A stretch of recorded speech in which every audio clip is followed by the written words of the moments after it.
बातमी आता छत्रपती संभाजीनगरमधून आहे। घरगुती गॅस सिलेंडरसाठी मोठ्या रांगा लागलेल्या आहेत। वाळूज एमआयडीसी भागात भारत गॅस एजन्सी बाहेर नागरिकांच्या लांबच लांब रांगा लागलेल्या आहेत। गॅसचा तुटवडा जाणवत असल्यानं गॅस सिलेंडर भरून घेण्यासाठी नागरिकांची मोठी गर्दी होतीये।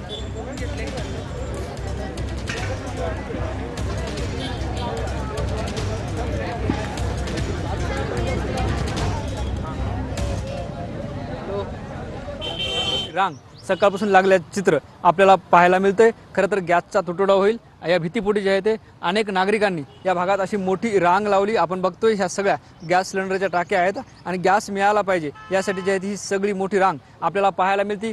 काल सुद्धा या ठिकाणी अशीच रांग होती आणि आज सकाळपासून ही गर्दी आपण या ठिकाणी पाहतोय आणि या सगळ्या लोकांनी जे आहे ते गॅससाठी बुकिंग केली। मात्र जे आहे ते अचानक ही सगळी गर्दी वाढल्यामुळे अशा रांगा या ठिकाणी आपल्याला पाहायला मिळतात।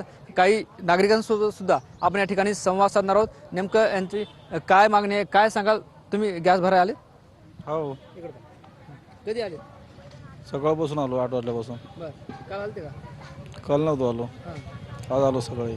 मोठी रांग लागली. हो. निश्चित